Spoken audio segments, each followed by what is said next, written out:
আসসালামু আলাইকুম রহমতুল্লাহ। আজকের ভিডিওটা মূলত তাদের জন্য যারা কখনো ইলেকট্রিক পাওয়ার সকেট লাগাতে নাই বা লাগাতে জানেন না। আজকের এই ভিডিওটা আপনারা ফার্স্ট থেকে লাস্ট পর্যন্ত দেখলে আপনারা ইলেকট্রিক পাওয়ার সকেট লাগানো শিখে যাবেন। দয়া করে এই ভিডিওটা ফার্স্ট থেকে লাস্ট পর্যন্ত দেখতে থাকুন। আমার হাতে যে পাওয়ার সকেটটা দেখতে পাচ্ছেন, এটা হচ্ছে একটি 5 পিনের একটি পাওয়ার সকেট। এটা 16 অ্যাম্পিয়ারের 220 ভোল্টের একটি পাওয়ার সকেট। পাওয়ার সকেট কানেকশন সবগুলো একই রকমের হয়, কিন্তু এটি একটু ভিন্ন রকম। অনেকে বুঝতে পারে না যে এই পাওয়ার সকেটগুলো কীভাবে কানেকশন দিতে হয়, সেজন্য মূলত আমার এই ভিডিওটা। এখন আমরা পাওয়ার সকেটটা কানেকশন দেওয়া শুরু করব। পাওয়ার সকেটটা হাতে নিলে দেখতে পাবেন যে সুইচের পিছনে দুইটা কানেকশন বার আছে। এখানে আমরা একটা তার নিয়ে সুইচের পিছনে L1 লেখা আছে, যে এখান থেকে আমরা নিউট্রালের পাশে যে কানেকশন বারটা আছে এখানে একটা লুপ নিয়ে তার দিয়ে লুপ দিয়ে দিব। দেখতে পাচ্ছেন যে আমি এখান থেকে একটা লুপ দিয়ে দিচ্ছি। ওই নিউট্রালের পাশে যে কানেকশন বারটা আছে এখানে আমি একটা লুপ দিয়ে দিচ্ছি। আপনারা এভাবে টুকরা একটা তার নিয়ে কেবল নিয়ে একটা লুপ দিয়ে দিবেন। যেখানে L1 লেখা আছে এখান থেকে নিউট্রালের পাশে দেখবেন যে এখানেও L1 লেখা আছে, এখানে আপনারা একটা টুকরা তার দিয়ে লুপ দিয়ে দিবেন। এই লুপটা দেওয়ার কারণ হচ্ছে যে এখানে সুইচটা দিলে ওইখানে লাইনটা যাবে, লুপটা না দিলে সুইচ দিলে লাইনটা যাবে না, মানে পাওয়ার সকেটে পাওয়ারটা আসবে না। সেই জন্য মূলত এই লুপটা দেওয়া হলে এখন আমরা আর্থিং কানেকশানটা করে ফেলবো। আর্থিং কানেকশনটা করার আগে আপনারা দেখতে পাবেন যে এখানে একটা আর্থিংয়ের চিহ্ন দেওয়া আছে। এখানে আমার আঙ্গুল যেখানে আছে এখানে দেখতে পাচ্ছেন যে একটা চিহ্ন দেওয়া আছে। এটা মূলত হচ্ছে আর্থিংয়ের চিহ্ন। এই চিহ্নটা দেখে আমরা আর্থিং কানেকশনটা করব।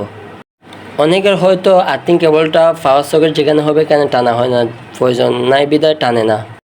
যাদের আর্থিং কেবলটা টানা থাকে না, আপনারা আর্থিং কেবল কানেকশন বারটা কাজে লাগিয়ে দেবেন। যদি প্রয়োজন হয় দয়া করে আপনারা আর্থিং কেবলটা টানে নেবেন।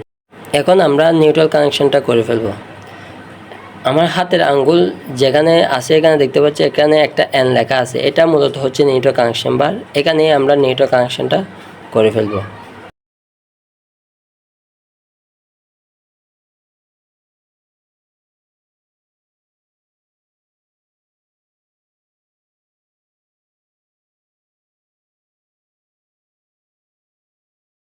নিউট্রালটা কানেকশন করার পর এখন আমরা ফেজ কেবলটা কানেকশন করব। সুইচের পিছনে যে কানেকশন বারটা কালি আছে এটা এখানে মূলত হচ্ছে ফেজ কানেকশনটা হবে। এখানে দেখতে পাচ্ছি যে এখানে M লেখা আছে, M চিহ্ন দ্বারা বুঝেছে যে এটা এখানে মেন পাওয়ারটা এখানে কানেকশন হবে। আমরা ফেজ কানেকশনটা এখানে করে ফেলবো।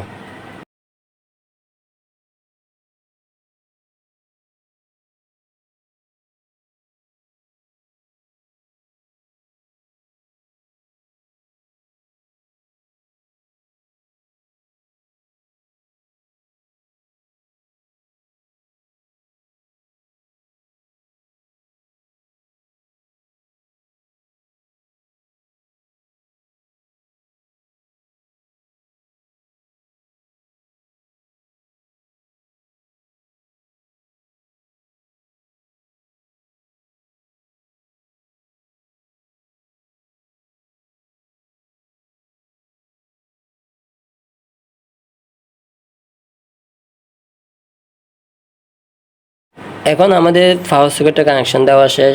কানেকশন দেওয়ার আগে একটু আমরা চেক করে নেব কানেকশনটা ঠিকঠাক হয়েছে কি না কোনো ধরনের ভুল ত্রুটি হয়েছে।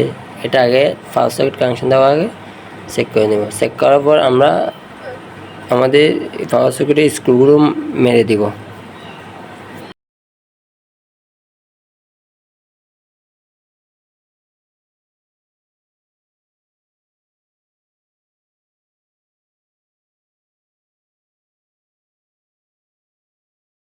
এখন আমি মেন পাওয়ারটা দিয়ে দেখব আমাদের ইলেকট্রিক পাওয়ার সকেটটার কানেকশনটা ঠিকঠাক হয়েছে কিনা। দেখেন আমি সুইচটা দেওয়ার সাথে সাথে দেখেন ইন্ডিকেটরটা জ্বলতেছে। এখন আমি টেস্টার দিয়ে চেক করে নেব। দেখেন আমাদের নিয়ন টেস্টার যেটা আছে এটাও জ্বলতেছে। ফেজ কানেকশন বার যেদিকে আছে এখানে দেওয়ার সাথে জ্বলতেছে। এখন আমি নিউট্রাল কানেকশন বার দিয়ে দেখব। দেখেন এখানে জ্বলতেছে না, মানে নিউট্রাল কানেকশনটা ঠিক আছে। এখন আর্থিং কানেকশনটা ঠিক আছে। এভাবে আমরা চেক করে নেব।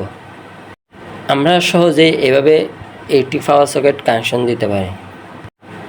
আপনাদের সমস্যামূলক বিভিন্ন ধরনের ভিডিও দেওয়ার জন্য আমাদের কমেন্ট করে জানাবেন এবং আমাদের চ্যানেলটা সাবস্ক্রাইব করে দিবেন এবং লাইক কমেন্ট শেয়ার করতে ভুলবেন না। ধন্যবাদ সবাইকে। আসসালামু আলাইকুম। আল্লাহ হাফেজ।